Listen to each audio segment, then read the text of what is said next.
시작하겠습니다. 안녕하세요. 자, 오늘 첫날 첫 시간인데요. 정보 처리,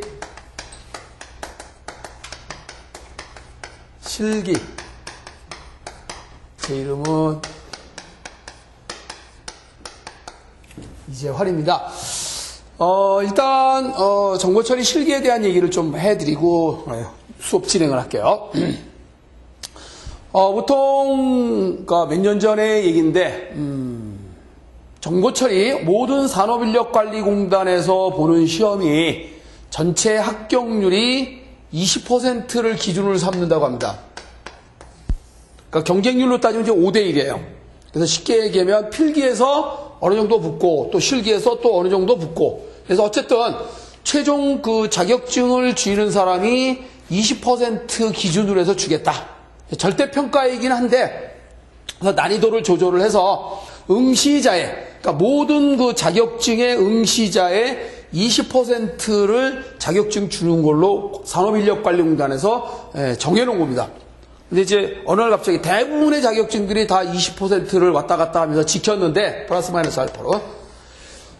정보 처리가 어느 날 갑자기 그냥 40%까지 올라간 적이 있었어요. 거의 2배죠. 그러니까 이거는 이제 뭘 의미하냐면 형평성에 어긋난다 이거야. 왜 다른 자격증은 20%밖에 안 주는데 정보 처리는 40% 주느냐? 실력들이 좋아하는 거죠. 하도 이제 기출 문제 많이 나오고 달달달 외워서 이제 가니까. 이러다 보니까 자꾸 이제 시험 제도가 바뀌고 또 문제 난이도를 높이고, 그래서 이런 상황이 지금 이제 이렇게 왔다가 가산점 때문에 대부분이 제가 알기로는 정보 처리 분야 쪽에 시험을 보는 분들이 20만 명이 넘어요. 연인원이. 근데 전산과 학생들 그렇게 되질 않잖아요, 숫자가. 그럼에도 불구하고 보는 이유가 공무원 시험에 이제 가산점, 3점이라는 가산점을 준 시절이 있었죠. 올해부터인가? 그러니까 재작년까지. 그러다가 1점으로 이제 뚝 떨어져 버렸는데, 1점도 굉장히 큰 거죠, 물론. 그래서 어쨌든 1점의 당락이, 평균 1점, 당락이 결정이 되기 때문에 아직까지는 그래도 자격증을 지금 계속 선호하지 않느냐, 이렇게 생각이 듭니다. 그래서 한때는 굉장히 그 퍼센테이지가 합격률이 낮은 적이 있었는데, 지금 아마 안정궤도에 올라온 것 같아요. 그래서 특히 실기에서 많이 떨어지시더라고요. 필기는 많이 붙는데 실기 쪽에서 이제 많이 떨어지는 그런 경향이 없지 않아 있는데, 이제 어느 정도 이제 안정이 됐으니까 20%에 아마 육박하지 않을까 이렇게 생각이 되고요. 자, 이 중에서 제가 이제 강의할 거는 첫째 이제 알고리즘이죠. 알고리즘이고 이제 30점, 30점이에요. 그다음에 두 번째 필기를 공부할 때 했던 이제 데이터베이스 30점. 그죠? 그 다음에 세 번째가 업무 프로세스. 업무 프로세스가 잘 아시겠지만 20점. 그럼 나머지 이제 네 번째가 이제 전산 영어가 나오겠죠? 전산 영어 하고요. 그 다음에 다섯 번째가 이제 신기술에 10점, 10점. 이렇게. 자, 전략을 세우는데 일단 60점이 너무 되죠, 전체적으로. 그래서 전략을 세울 때, 이 장난칠 수 있는 과목이 바로 뭐냐면 바로 이거예요. 데이터베이스를 어렵게 내면 되게 어려워요. 그죠? 쉽게 내면 되게 쉬운데 어렵게 내면 굉장히 어려워요. 그리고 가중치가 얘하고 얘가 가중치가 높기 때문에 일단 신경을 이 두 개를 써야 되고요. 요거는 제가 보기에는 국어 실력만 갖고도 가능할 것 같아요. 국어 실력만 잘 전체 문맥 파악을 해서 읽어보시면 충분히 업무 프로세스에 대한 걸 뭐 20점은 아니더라도 15점이나 뭐 10점까지 절반만 잡아도 되고요. 그 다음에 전산 영어는 사실 뭐 영어긴 영어지만 컴퓨터에 관련된 용어라고 보시면 돼요. 그래서 이거는 거의 맞을 수 있고요. 그 다음에 신기술이 오히려 이제 어렵죠. 듣도 보지도 못한 게 나오면 이건 굉장히 아마 점수를 따기가 굉장히 힘들어요. 그러니까 이거는 포기하셔도 되고요. 아는 만큼 그냥 쓰시면 될 것 같아요. 제가 보기에는 일부러 공부를 하기에는 조금 너무 양이 많습니다. 점수에 비하면. 그래서 투자를 한다면 우선은 이런 쪽에 투자를 먼저 하셔야 되지 않느냐. 제가 보기에는 알고리즘은 전체 100점 만점 중에 이제 30점을 차지하는데, 이거는 적어도 24점 이상은 돼야 됩니다. 그러니까 하나 정도 틀리는 거는 용서가 된다. 근데 이제 2개 이상 틀리면 조금 이제 위험해지죠. 그런데 실제로 알고리즘은 점수를 따기가 굉장히 쉬워요. 전혀 알고리즘 자체를 모르고 가면 그건 빵점이고 답을 쓸 수가 없어요. 그런데 이건 지식을 물어보는 게 아니라 문제를 잘 읽고 그 문제에서 요구하는 알고리즘을 그대로 표현만 하시면 돼요. 되게 쉬워요. 그래서 문제 속에 답이 다 들어있어요. 얘하고 똑같이. 그래서 알고리즘은 제가 예전에 이제 어떤 그 동영상 업체에서 이제 강의를 했던 그 내용입니다. 굉장히 양이 많아요. 그래서 시간이 되면 빨리빨리 해서 9시간에 걸쳐서 이제 3회에 걸친 제가 이제 맡은 거는 이제 3회에 3시간씩 3번 그리고 이제 다른 분이 나머지 부분을 아마 할 거예요. 이거는 이제 어차피 이거는 뭐 길게 하지 않아도 되는 게 필기할 때 준비를 하셨으니까 그러니까 특징만 좀 잘 잡아서 공부를 해두시면 됩니다. 그러니까 필기에서 나왔던 그런 이론이 나오면 다행이고 그러나 떨어뜨리려고 마음먹으면 굉장히 어렵게 필기하고는 견줄 수 없는 그런 난이도를 높게 내는 그런 경향이 없지 않아 있습니다. 근데 이거는 아무리 어렵게 나와도 지식을 물어보는 게 아니라 문제에서 요구하는 거를 잘 읽으시면 돼요. 단 그 순서도 알고리즘에 대한 기본 원리는 알고 그 시험을 봐야지 그것조차 모르면 풀 수가 없습니다. 아무리 문제가 쉬워도요 기본적인 원리를 모르면 얘는 빵점입니다. 근데 대부분 이제 시험을 보러 간다. 그런 거는 알고리즘에 대한 기본적인 거는 알고 가신다라고 생각을 하시면 대부분 이건 30점 다 맞아요. 그리고 요거는 한 절반 정도, 얘도 절반 정도, 얘도 절반 정도, 요거는 뭐 빵점. 그렇게 하면 대충 한 65점에서 65점 정도는 될 것 같아요. 100점 맞았다고 뭐 금딱지 붙여서 주는 것도 아니고 자격증 2개 주는 것도 아니니까 어쨌든 준비를 하시는데 이거는 잘 차분히 시험 보기 그날까지 꾸준히 매일같이 한 2문제 정도 뭐 시간이 없으면 매일같이 하루에 1문제 정도 한번 이렇게 뭐 풀었던 문제 풀어도 돼요.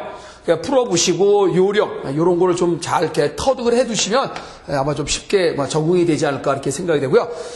교재를 선정하지 않은 이유는 뭐냐면 지금 정보처리 쪽에 공부하시는 분들은 되게 뭐 출판사 책이 뭐 뻔한 거긴 해요. 다 똑같아요. 기출문제를 중심으로 해서 만든 책이다 보니까 뭐 이거 사라 저거 사라 우리가 말하기가 좀 그렇지 않느냐. 그래서 제가 있는 자료를 이렇게 이제 PDF로 만들어서 이렇게 보는 걸로 이렇게 해서 아마 자료를 드리는 걸로 하겠습니다. 자, 그러면 진행을 한번 해볼게요. 알고리즘에 대한 일강. 좀 재밌어요. 원래 알고리즘이 재밌는 거 아니에요? 내가 원하는 문제를 해결하기 전에, 그러니까 코딩, 프로그램을 하기 전에 순서, 그러니까 여기서 말하는 알고리즘은 이제 순서도 그림으로 그려놓는 겁니다. 일의 진행 과정에 대한 거를 그림으로 그려놓은 것 중에 이거를 문제를 읽고 그대로 순서도를 다 그려라 그러면 굉장히 어려워요. 못 그려요. 빈칸 메꾸기니까 앞뒤 정황 문맥만 봐도 또 답이 보여. 그러니까 빈가로 5개 정도 중에서는 그냥 거저먹기로 2개 정도는 그냥 거저먹기로 쓸 수 있고요. 그 다음에 경우에 따라서 그냥 뭐 4개 정도까지도 그냥 그 기본적인 알고리즘을 알고 가면 답이 그냥 저절로 보이는 어쩔 수 없이 그 자리를 빈가로로 할 수밖에 없어요. 그 부분이 중요하니까. 근데 뻔한 그 내용이 근데 모르고 가니까 어려운 거예요. 그래서 순서도의 기본적인 원리만 알면 쉽게 해결할 수 있고요. 오늘 이제 첫날이어서 그 복사본을 많이는 안 했는데 어쨌든 그 오늘 이제 그 강의를 해야 될 그런 내용 중에 하나가 이제 다음에 이거 1번부터 쭉 해서 그다음에 한 28번까지 정도 28문제 정도를 아마 제가 이제 이렇게 파워포인트로 이렇게 만들어 놨는데요. 문제를 잘 이렇게 분석을 해보면 뭐 나올 수 있는 문제가 뭐냐면 2번 피보나치 수열에 대한 문제가 출제가 됐던 문제고요. 피보나치 수열이 출제가 됐던 문제고 그 다음에 쭉 내려와서 요 2차원 배열 형태에다가 숫자를 넣는 거 요것도 나오고요. 단골로 나오는 건 8번 9번 선택정렬 또는 버블정렬 또 경우에 따라 조금 어렵게 낸다 그러면 개선된 버블정렬 정렬에 관한 알고리즘이 1000여 개가 넘어요. 수없이 많은 방법의 정렬이 있는데 그 중에 좋은 알고리즘의 정렬은 시험에 낼 수가 없어요. 코딩량이 굉장히 길어요. 그러니까 이건 아주 미련한 정렬입니다. 쉬운 정렬이니까. 그러니까 효율은 떨어지지만 누구나 쉽게 작성할 수 있는 정렬의 방법이에요. 그래서 이게 무난하게 날 수 있는 방법. 그러니까 우리가 시험 문제로서 출제할 수 있는 정도의 양.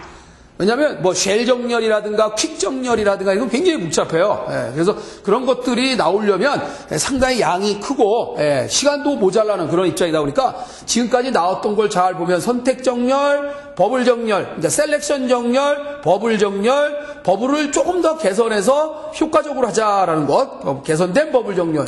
그 다음에 이제 삽입 정렬. 뭐, 요 정도까지. 삽입 정렬, 이렇게 이제 나왔던 문제고요. 그러니까 정렬 세 가지는 꼭 기억해야 되고요. 최대값, 최소값. 그러니까 가장 큰 거, 많은 입력 자료들 들어오는 숫자 중에서 가장 큰 거, 가장 작은 것. 이게 말만 들어도 일단 우리는 약간의 수학적인 냄새가 나는 것도 있긴 한데, 이미 초등학교나 중학교 때 배웠던 기본적인 이론들이에요. 그 다음에 최소 공배수, 최대 공약수, 그 다음에 프라임 넘버. 이런 거 다 나왔던 문제예요. 최소 공배수, 최대 공약수, 프라임 넘버, 소수까지 나왔고요. 주민등록번호는 나온 적은 없었습니다. 이거는 이제 그 어떤 뭐 국가적인 차원에서 이런 걸 시험 문제로 낸다는 건 좀 차라리 이제 체크, 주민등록 체크가 아니라 다른 체크, 그런 거에 대한 체크는 나올 수 있어요. 그건 이제 알고리즘을 주어지죠. 체크 코드를 이렇게 만들었다. 이렇게 만들려고 하는데 빈칸을 채워라. 뭐 이런 정도로 알고리즘을 알려준다 이거예요. 우리가 주민등록번호 체크하는 체크번호 어떻게 만들고 어떻게 하라는 거예요? 모르잖아요. 그죠? 알려줘야지. 그걸 지식으로 물어본다는 것은 문제가 있다 이거예요. 그래서 그 알고리즘은 알려줍니다. 문제에서. 그래서 그 알고리즘대로 코딩할 수 있는 전 단계로서 순서도를 또 다 짜는 것도 아니고 빈칸을 메꾸는다. 그 다음에 여러분들 쓰고 모든 음식에 이제 모든 물건에 붙어있는 바코드의 마지막 숫자도 체크 번호예요. 그래서 바코드 이제 물론 이제 RFID 태그 코드로 이제 바꾸겠지만 자 그다음에 60까지 이거 나왔던 얘기는 아닙니다. 16번, 17번, 18번은 제가 좀 재미있는 문제라서 꼭 공부라는 건 시험에 나올 수 있는 것만 공부를 하는 것도 하나의 방법이긴 한데 그거를 잘 풀기 위한 재미있으면서 응용 능력을 키울 수 있는 그런 문제도 재미있지 않느냐는 얘기죠. 그래서 60간지 그래서 그 60갑자에 대한 거를 이제 바로 이제 프로그램 코드죠. 순서도로 해보자 취지에서 낸 거고요. 그다음에 요일을 판정하는 것. 자, 뭐 연월일을 집어넣으면 뭐 2012년 몇 월 며칠은 무슨 요일이냐. 요일을 판정하는 이건 또 알고리즘을 알면 굉장히 쉬운 거예요. 그다음에 소수들만의 곱으로 나타낸 거를 소인수분해라고 하죠. 뭐 이런 문제들. 소인수분해 같은 경우는 출제가 됐었어요. 그래서 좀 어렵긴 하지만 소인수분해 문제 나올 수 있는 문제의 유형이고요. 그다음에 자료 입력순 석차를 매기는데 1등부터 차례대로 그건 정렬이죠. 근데 정렬하지 말고 학생들의 성적을 1번 학생부터 60번 학생까지 그대로 순서대로 번호대로 성적을 받아들여서 그 놔둔 상태에서 석차를 매기는 겁니다. 25번 학생이 1등, 뭐 13번 학생이 2등, 뭐 그다음에 또 같은 총점이면 같은 등수를 줘라. 뭐 이런 이제 알고리즘을 주겠죠. 그래서 이게 석차 매기는 게 이제 가끔 이렇게 나올 수 있는 그런 좋은 아이템이고요. 검색도 잘 나와요.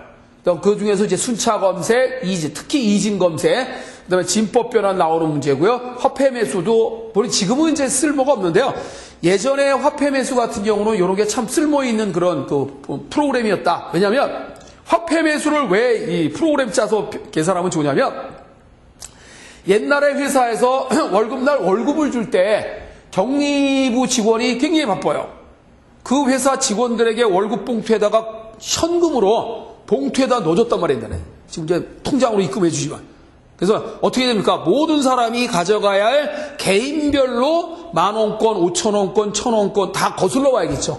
그래서 다 넣어줘야 돼요. 가슴이 뿌듯하게 가지만.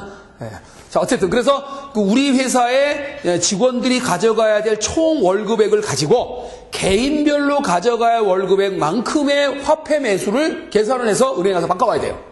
10,000원짜리 몇 개, 5,000원짜리 몇 개, 뭐 이런 거, 이런 식으로. 지금 이제 50,000원짜리도 있지만, 그런 거 하려고, 귀찮잖아요. 그죠? 그래서 이게 이제 사람의 손으로 하기 귀찮으니까, 딱, 개인별 월급액을 딱 집어넣으면, 알아서 탁탁탁탁 매수를 계산해주는 그런 알고리즘을 한번 해보자. 그런 얘기죠. 그 다음에 이진수, 그 다음에 그레이, 이렇게 변환하는 그런 프로그램. 정말 어려웠던 문제 중에 하나가 이제 달팽이 문제하고 마방지 문제예요. 이거는 상당히 고난도의 문제라고, 아까 그 배열, 2차원 배열 형태에다가 여러 가지 방법의 모양으로 집어넣을 수 있는데, 달팽이 모양으로 숫자를 채워가는 것. 뭐 더 어렵게 낸다면 수도쿠 문제도 낼 수도 있겠지만 그거는 낼 수 없죠. 코딩량이 너무 길어. 예, 여러분들은 아마 수도쿠 문제는 아마 손으로 해결해 보셨어요. 그 생각대로 내가 풀어가는 과정대로 순서도를 그리시면 되는 거예요. 나중에 만약에 좀 내가 멋진 프로그램 한번 이렇게 순서도를 그려보겠다. 그럼 수도쿠도 한번 그려보시면 재밌을 거예요. 머리도 좋아지고요. 자, 그런 걸 그러니까 그냥 일반 신문에 나와 있는 그런 문제를 그냥 막연히 풀지 마시고요. 컴퓨터화, 전산화해보자. 사람이 할 수 있는 일은 전산화가 다 가능합니다. 단 규칙이 있어야겠죠. 바로 그 규칙을 찾아야 우리가 프로그래밍이 가능하다 그러니 마방진도 꽤 어려운 문제 중에 하나였었죠. 이것도 숫자 채우는 거예요. 2차원 배열에다가 숫자를 채우는데 가로로 세로로 대각선으로 다 더해도 그 합들이 같아요. 마치 그 수도쿠 문제하고 좀 비스무리한 그런 유형의 개념이라고 보시면 되겠죠. 자, 그래서 이렇게 다뤄야 될 문제를 제가 한번 좀 정리를 한번 해봤습니다. 자, 그럼 이제 본격적으로 이 알고리즘을 하기 위해서 이제 그림을 그려야 되니까 그림을 그리는 도구를 이제 알아야겠죠. 그래서 그림 그리는 도구를 순서도 기호라고 얘기를 합니다. 순서도 기호에 대한 거를 일단 몇 개, 한 3, 40개 정도 되는데요. 3, 40개는 다 필요 없고, 물론 전산실 같은 경우에서 이제 굉장히 많은 양의 자료를 처리하거나 다양한 주변 장치를 이용해서 처리를 한다면 이 순서도 기호가 꽤 많이 사용을 하지만 시험에 나올 수 있는 순서도는 이 정도면 충분합니다. 이 정도면 요 기호만 알면 이걸 가지고 잘 믹싱을 해서 원하는 일을 할 수 있게 그림을 딱 그려봐라 그런 얘기예요. 자, 항상 이렇게 그린 거는 그냥 시작과 끝을 나타내는 기호입니다. 아, 프로그램이 시작되는구나. 아, 프로그램이 끝났구나 라는 걸 항상 하나의 단위 프로그램 안에는 시작과 끝이 반드시 있어야 돼. 그죠? 예, 그래서 시작을 하면 뭐 시작, 우리말로 시작 그래야 되고 뭐 영어로 스타트, 뭐 요이 땅 그래야 되고요. 끝, 엔드, 뭐 스톱 뭐 이렇게 우리말로 끝 상관없습니다. 이렇게 표시만 해놓으면 돼요. 이렇게. 그래서 요 기호를 보면 프로그램이 시작되는구나 끝났구나라는 걸 알 수 있어요. 반드시 미국 기술사 시험 같은 경우 이런 것도 물어보죠. 다음 순서도에 제대로 된 순서도가 아닌 것 찾아라. 그럼 딱 보면 이 기호가 시작과 끝에 있어야 돼요. 이게 하나라도 없으면 뭐예요? 제대로 된 프로그램이 아니죠. 반드시 시작과 끝은 나타나야 된다. 그 다음에 이제 제일 많이 써요. 시작할 때 바로 내려와서 이걸 합니다. 육각형. 이 육각형의 준비 기호예요. 준비라는 것은 우리가 프로그래밍을 처리할 때 준비는 뭘 준비하냐면 자료를 준비하는 거예요. 그럼 자료가 준비된다는 얘기는 그 자료가 들어갈 기억 장소를 준비하는 거죠. 기억 장소. 그래서 변수를 선언한다. 변수 선언이다. 이렇게 생각하시면 돼요. 변수 선언. 그래서 실제로 실행을 하기 위한 부분에 대한 변수들을 선언한다라고 생각을 하시면 되고요. 또 일반적으로 준비하면서 이용하는 거 초기값 주는 경우도 꽤 많아요. 초기값. 초기값은 어차피 어떤 자료를 기억하기 위한 변수인데 그 변수에 내가 원하는 값이 들어가 있어야겠죠. 그래 자료 처리하죠. 쓰레기를 갖고 처리할 수는 없잖아요. 그죠? 그래서 내가 원하는 값이 실행하는 중에 줄 수도 있고 읽어드릴 수도 있고 아니면 준비할 때 줄 수도 있고 미리 너 방을 잡아놓고 처음에 5라는 숫자부터 시작하고 초기값 주기 위해서 여기서 해줄 수 있다. 그러니까 준비방에서 초기화해도 되고요. 실행 전에 실행하는 부분에서 초기값 줘도 상관이 없습니다. 초기값이라는 건 뭐예요? 딱 한 번만 만나는 거죠. 딱 한 번만 만나라는 거죠. 자, 제일 많이 나오는 게 아마 이걸 거예요. 처리기호, 직사각형. 이 직사각형이 처리기호인데요. 이 직사각형 하나에다가 하나의 식이 오는 겁니다. 반드시 하나의 그 직사각형 안에는 한 개의 식이 옵니다. 불완전한 식이어도 안 되고요. 완전한 하나의 식입니다. 하나. 두 개도 아니고 세 개도 아니야. 하나의 식이 이 처리기호에 나타나야 된다. 그러면 제대로 된 식이라는 게 뭡니까? 제대로 된 식은 우리가 어떻게 얘기를 하냐? 제대로 된 식은 이 칠판에다가 한번 써볼게요. 자, 뒤에 나와요. 설명이. 우리는 모든 식은 어떤 식이든 간에 네모는 세모다. 이게 식이에요. 식의 표현이 이와 같이 네모는 세모다. 그런데 이 꼬루가 뭐냐면 바로 할당의 의미입니다. 할당이에요. 그래서 집어넣어라. 그러면 어떻게 집어넣냐? 우리는 이제 수학에서 말하면 오른쪽에 있는 내용이 왼쪽으로 옮겨지는 겁니다. 이게 같다가 아니고요. 같다의 의미가 아니라 세모의 내용을 네모에다가 넣어주세요. 그런 얘기예요. 그래서 우리는 세모를 뭐라고 하냐면 R밸류라고 합니다. R밸류. 왜 R밸류냐면 right, 오른쪽에 온다. 그런 얘기예요. 오른쪽에 나타난다. 그래서 R밸류. 그럼 얘는 뭐가 되냐? L밸류가 됩니다. L밸류가 된다고.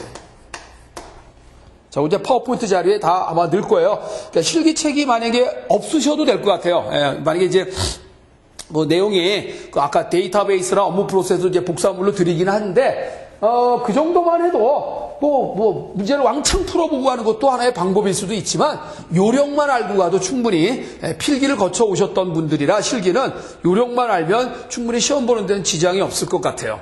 생각 안 풀어보고 가도 됩니다. 기본 원리만 알아야 돼. 특히 알고리즘 같은 경우에는. 그래서 그거 굳이 뭐 이렇게 시간을 뭐 낭비해도 안 되고 또 이렇게 부족하게 공부해도 안 되겠지만 적당히 공부를 하고 시험에 붙을 정도까지만 해놓고 가는 게 아마 좀 좋지 않을까. 뭐 이거 가지고 무슨 밥 벌어먹고 살 건 아니고요. 자격증 따는 목적이 아마 이제 그렇게 큰 거대한 그 어떤 그 레벨을 갖고 있는 내용이 아니다 보니까 대충 따면 됩니다. 그래서 이제 정보 처리는 제가 보기에는 그냥 누구나 알아야 그냥 뭐랄까 상식이라고 할까요? 상식적인 수준에서 공부를 자격증을 땄다 이렇게 생각을 하는 게 아마 좋을 것 같습니다.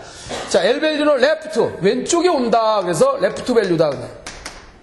그러면 이 R 밸류와 L 밸류를 잘 구별하시면 굉장히 답이 아까 조금 전에 얘기했지만 한두 개가 그냥 보여요. 잘 보세요. 자, 이제 이건 지울게요. R 밸류하고. 그러면 이 R밸류가 될 수 있는 게 뭐냐? 이 자리에 올 수 있는 게 뭐냐? 이 자리에. 상수, 변수, 수식, 함수. 이 네 가지가 와요. 네 가지의 유형이 세모 자리에 올 수 있습니다. 그런데 반드시 이 네모는 변수만 옵니다. 변수만 허용해요. 이게 중요해요. 왜요? 기업장소. 오른쪽에 있는 세모는요, 언제나 값이에요, 값. 이 결과. 말 그대로. 결과값이에요, 결과값. 상수는 그 자체가 값이죠. 변수는 그 변수가 가지고 있는 내용이 값이죠. 수식은 연산을 하고 난 다음에 최종 결과 값이죠. 함수는 어딘가 찾아가서 수행하고 결과값 돌려받은 그 결과값이죠. 그 결과값을 받아야 기억할 기억장소입니다. 그래서 변수만 와요. 그러면 얘가 세모의 결과값을 받았죠. 왜 받았어요? 나중에 써먹으려고. 지가 안 써먹고 배겨? 계산을 했으면 써먹어야 될 거 아니에요. 그죠? 그러니까 이 네모의 변수가 이 식 이후에 어디선가 써먹어야 돼요. R밸류 자리에 나타나야 돼요. 그렇죠? 너무 당연한 얘기예요. 그죠? 이렇게 쉬운 거예요. 짜는 건 어려운데 빈가로 메꾸는 거는 전체 문맥만 봐도 야 이거 여기 와야 되네? 야 이거 계산했으니까 써먹어야 될 거 아니야. 그죠? 정의했으면 써먹어라. 그런 얘기예요. 정의한 건, 이건 정의한 거죠, 이거는. 이건 정의한 겁니다. R밸류는 써먹는 거죠. 써먹자. 자. 그러니까, 이런 것들을, 그래서 처리기호 안에는 이와 같이, 우리가 다시 이쪽으로 와서요. 처리기호에 보면은, 처리기호는 이와 같이 사각형 안에다가 분명히 이 꼬루가 들어간 어느 하나의 식이 반드시 나타나야 돼요. 좀 전에 얘기했지만 2개가 와도 안 되고 3개가 와도 안 되고 안 와도 안 됩니다. 하나만. 그게 제대로 된 식이겠죠? 자, 그래서 주로 많이 오고요. 그 다음에 이제 비교 판단. 우리가 일을 하다 보면 어떤 조건에 따라서 일을 해야 되는 경우가 갈라져서 일하는 경우가 있어요. 그래서 반드시 이 마름모 안에 여기에 오는 거는 조건식이라고 해요. 조건식.